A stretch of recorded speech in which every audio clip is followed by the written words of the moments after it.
menjaga NKRI. Siap jaga NKRI? Kenapa Ustaz semangat betul hari ini? Mikrofonnya mantap, mimbarnya pula lampunya banyak.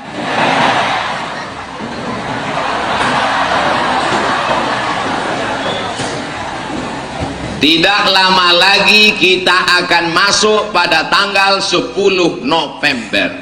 Betul? Ada apa dengan 10 November? Hari Pahlawan. Semua orang tahu di Indonesia bahwa 10 November adalah hari pahlawan.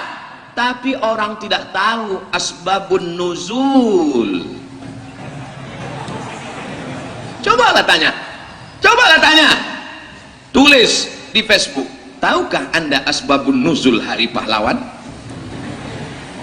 Asbabul wurudnya, Belanda mengobok-obok Indonesia, maka datanglah Jenderal Sudirman mengutus utusan untuk menjumpai para alim ulama, tuan guru, kiai-kiai di pondok pesantren, karena yang bisa menggerakkan umat ini adalah ulama yang bisa menggerakkan umat ini. Bagaimana supaya melawan Belanda? Dimintakanlah fatwa kepada para ulama. Pada tanggal 22 Oktober dikeluarkanlah resolusi jihad oleh Hadratus Syekh Hasyim Asy'ari bersama para alim ulama, tuan guru, habaib, para kiai. Keluarlah resolusi jihad 22 Oktober bahwa siapa yang mati membunuh Belanda maka dia berarti mati syahid. Takbir. Larilah Belanda pontang-panting mendengar takbir tadi sampai tinggal semuanya. Yang tinggal cuman kebunnya, itulah dia terong Belanda. Karena teriakan umat Islam tadi menggelegar, iskariman aumut syahidan. Berdarah-darah lah waktu itu, diusaplah darahnya pakai tisu. Pada tanggal berapa keluar resolusi jihad? 22 Oktober. 23, 24, 25, 26, 27, 28, 29, 30, 10 November. 10 tambah 8, 18 hari efek dari resolusi jihad, fatwa jihad dari ulama. Meletuslah perang di Surabaya, pontang-pantinglah Belanda, barulah dikenal dengan 10 November. Siapa yang membangkitkan gejolak pahlawan itu kalau bukan ulama dan pesan? Jangan ajari pesantren tentang cinta NKRI, jangan ajari ulama tentang cinta NKRI, karena dalam satu hembusan nafasnya ketika dia berkata Allahu Akbar, maka dialah yang paling cinta kepada negara kesatuan Republik Indonesia. Kau belahlah dadaku, akan kau lihat merah putih di sana. Betul? Ragu. Begitu anak pesantren, bukan seperti yang di luar sana. Kau belahlah dadaku, akan kau lihat namaku di sana. Pret. Gombal, bohong.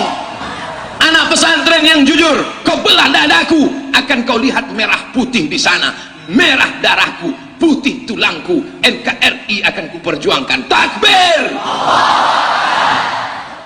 Maka yang paling ditakuti penjajah setelah kita merdeka adalah pesantren.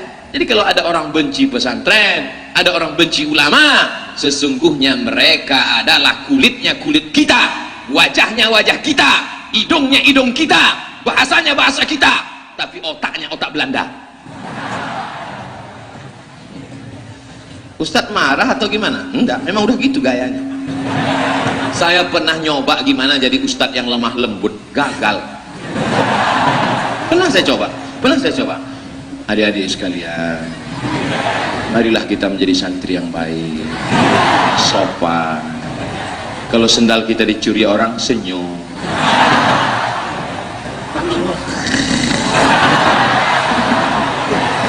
Memang awalnya kita meniru orang. Kita awal sekolah itu memang niru orang. Dulu saya waktu di pesantren selalu niru ustadz-ustadz.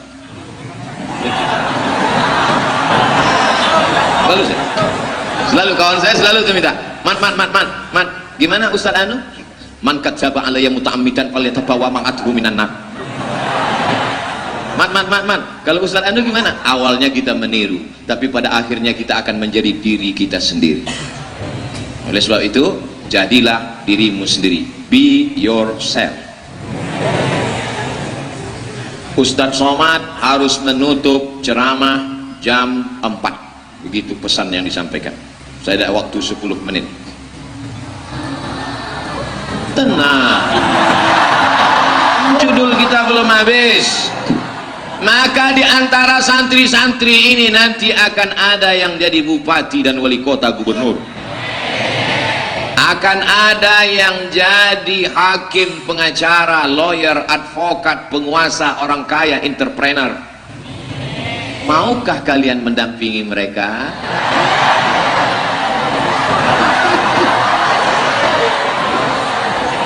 Nanti sampai masanya 2030 kalian ketemu, dilihat-lihatnya, loh ini yang dulu ingusan itu kan, kok sekarang lebih putih ya?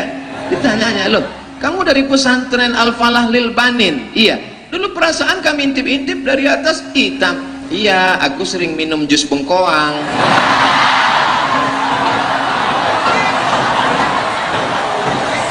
Kami bangga anak-anakku, kami bangga.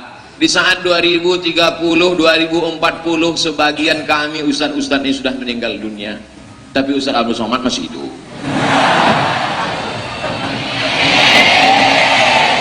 Kami bangga. Kenapa? Karena kalian selamat dari pacaran. Ini sekarang yang di luar sana, keluar dari sekolah jam 12, bonceng sana bonceng sini, playboy cap tupai. Cap tupai. Dulu playboy cap kelinci, habis itu dimakannya wartel. Sekarang cap tupai, lompat pohon ini, lubang kelapa ini, lompat pohon ini, habis ini lompat pohon ini, hinggap di pohon ganja, mabuk, jatuh, mati. Tapi anak-anak pesantren, 7 tahun kalian di sini, setelah 7 tahun kalian lanjutkan pendidikan S1, S2, S3, setelah itu kalian kembali, lalu kemudian kalian akan dipertemukan lagi dengan lil banat. Gak mau kata dia. Nah, maksud saya sekarang kalian gak usah pikir macam-macam, yang penting berprestasi dan siap jaga NK. Bayangkan kalau 20 tahun akan datang, yang memimpin negeri ini adalah bukan tamat pesantren, yang sekarang sakau, yang sekarang mabuk, yang sekarang makan pil anjing gila. Pagi nyanyi, sore nyanyi, malam main motor, ini pacaran, mabuk, sakau, makan pil anjing gila. Habis itu duit banyak, jadi anggota dewan, lama-lama jadi ketua. Habis itu sidang paripurna, anggaran dana kita. Hancurlah dunia ini. Oleh sebab itu kalau mau menyelamatkan NKRI, masukkan anak ke pesantren. Insya Allah satu di antara kalian ini, bukan satu di antara, semuanya akan berhasil insya Allah. Amin. Prestasi pesantren sudah, menjaga NKRI sudah, memperkuat ukhuwah Islamiyah. Selama saya di Kalimantan Selatan, belum pernah ada jamaah tiba-tiba berdiri dan berkata, karena ustadznya bukan orang Banjar, ulun bulik ke rumah. Karena ustadznya dari Pulau Sumatera, maka saya pulang. Tidak ada. Mereka tidak melihat saya datang dari pulau mana, tapi yang mereka lihat adalah asyhadu alla ilaha illallah wa asyhadu anna muhammadan rasulullah. Ukhuwah Islamiyah, pecinya sama putih, bajunya sama putih, rambutnya sama hitam, isi kepala macam-macam. Tidak ada yang paling bisa menjaga persatuan kecuali orang yang bersyahadat, mengakui Allah, mengakui Rasulullah, nabinya satu, Allahnya satu, kiblatnya satu, maka dia paling bisa menjaga persatuan. Betul? Oleh sebab itu, kalaupun ada khilafiyah sedikit, santrinya pakai baju putih, ustadznya pakai saksirangan, santrinya pakai peci putih, ustadznya pakai peci hitam, nggak ada yang komplain tadi, nggak ada tiba-tiba santri berdiri satu, kami hanya mau mendengar mereka yang bajunya sama dengan baju kami.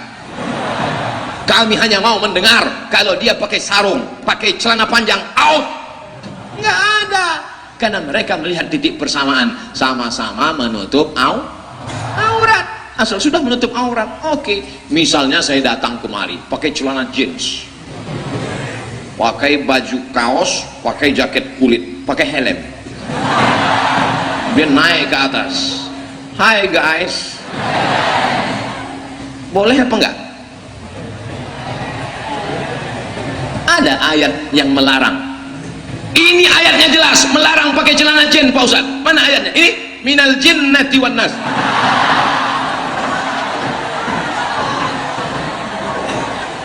Selama menutup aurat silakan kau datang ke pesantren, tapi ada namanya pantas nggak pantas, layak nggak layak. Kalau secara hukum fikih benar, tapi masa menghadapi orang santri pakai, sebenarnya pakai celana panjang ini pun nggak sopan, mestinya datang kemari pakai jubah, pakai kain sarung. Tapi saya tadi tidak dari rumah, saya masih ada kunjungan, habis ini nanti mau naik helikopter.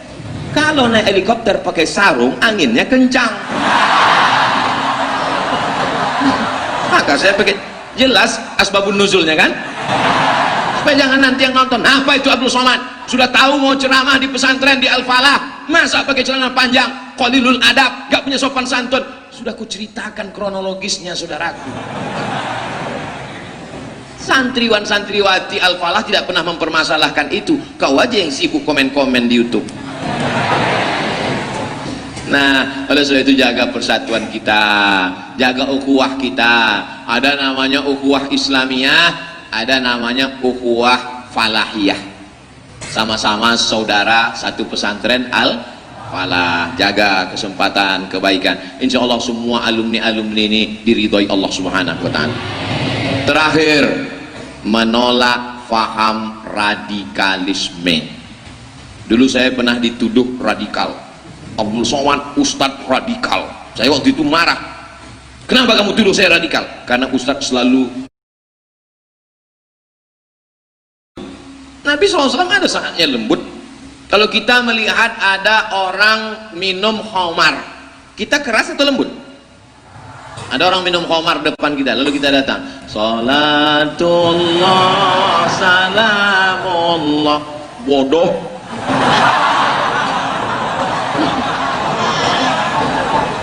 Man ra'a minkum mungkaran falyughayyirhu biyadi. Kebetulan engkau jadi bupati wali kota, ya kalau keluarkan perbuk, peraturan bupati, kalau mabuk silakan dalam WC, nggak boleh di depan orang banyak. Al-mujahirun namanya, orang yang mempertunjukkan dosanya. Tidak boleh jualan di depan orang ramai, karena ini adalah negeri kaum mayoritas muslim. Bagi yang non muslim silakan di tempat tertutup, seperti juga di mal-mal, di pesawat orang nggak boleh merokok kan, karena dikhawatirkan. Misalnya saya masuk pesawat lalu saya merokok, datang pramugari di situ, Pak matikan ya Pak, kita naik pesawat. Kamu radikal yang melarang-larang saya, kita hidup di Indonesia bebas keluarkan asap di mana saja, kan nggak bisa, ada aturannya kan. Kita tidak atur orang non muslim, wala ana abidum ma'abattum wala antum abiduna ma'abud lakum dinukum waliyadin. Tapi dalam masalah kemungkaran kita disuruh merubah dengan tangan. Pergi ke taman malam Ahad, laki-laki perempuan pacaran duduk-duduk, bisa tak dirubah dengan ceramah? Datang saya ke taman di tepi laut, ada laki-laki duduk pacaran, saya datang ke situ, assalamualaikum ya ayyuhalladzina, pacaran. Bisa apa nggak bisa? Mana bisa.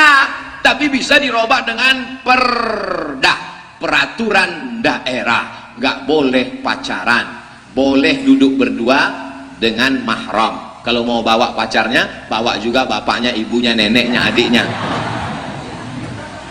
Jadi saya mau menjelaskan bahwa kita memang tidak boleh dengan radikalisme, dengan kekerasan, tapi ada jalurnya. Dan kita tinggal di negara demokrasi. Dalam demokrasi itu artinya suara yang terbanyak adalah suara yang benar. Kalaulah demokrasi bapaknya santri, ibunya santriwati, menikah santriwati dengan santri, nama anaknya santriwani, pandai baca Quran, hafal hadis, ukhuwah Islamiyah, orangnya sopan santun, orangnya baik, dari bapak baik, ibu baik, anak baik, masyarakat baik, maka negeri kita pun akan menjadi baik. An-nisa'u imadul bilad, tiang negara ini ya ini perempuan. Kalau perempuannya baik, maka laki-laki menjadi baik. Kalau perempuannya jahat, laki-laki jadi genderuwo. Kalau perempuannya hantu, anaknya pasti tuyul. Itulah maka perempuan-perempuan ini baik-baik semua, solihah semua, hafal Quran semua. Anak-anak mereka inilah yang akan menjadi pemimpin bangsa 20-30 tahun akan datang. Dan ketika mereka baik, anak mereka baik, berbuat baik, pahalanya mengalir ke Abdul Somad.